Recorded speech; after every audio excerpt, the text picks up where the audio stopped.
Breaking news mga kababayan. 100 katao nasawi matapos wikang gumuho ang minahan ng ginto sa Central African Republic. Mahigit 100 katao ang patay matapos gumuho ang isang artisanal gold mine sa Zamboye, Western Central African Republic. Nangyari ang insidente nitong linggo lamang buwan ng Agosto, Martes, taong kasalukuyan, habang maraming manero ang nagtatrabaho sa minahan.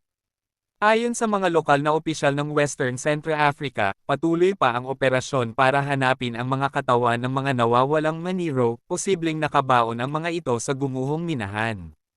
May ilang survivors ding ibinuwis ang kanilang buhay upang matagpuan lamang ang mga katawan ng mga nawawalang namatay na mga maniro, at nagtamo ng malubhang pinsala sa kanilang katawan.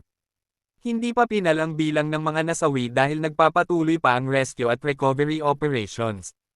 Karaniwan ng ganitong kapores na uri ng aksidente sa artisanal mining sa Central African Republic dahil sa kakulangan ng regulasyon, kagamitan at ang mga safety measures sa maliliit na minahan.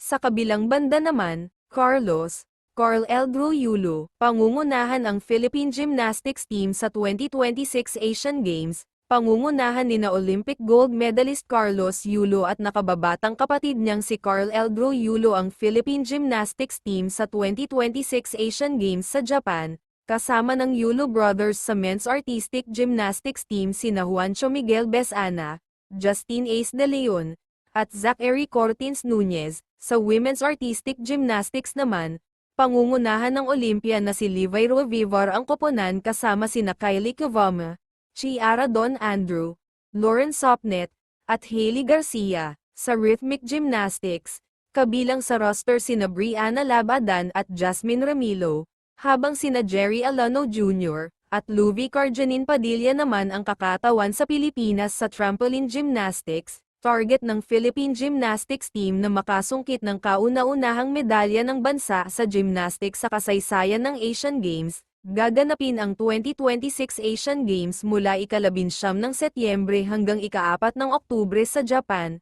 Target ng Philippine Gymnastics team na makasungkit ng kauna-unahang medalya ng bansa sa gymnastics sa kasaysayan ng Asian Games, gaganapin ang 2026 Asian Games mula ika-19 ng Setyembre hanggang ika-4 ng Oktubre sa Japan.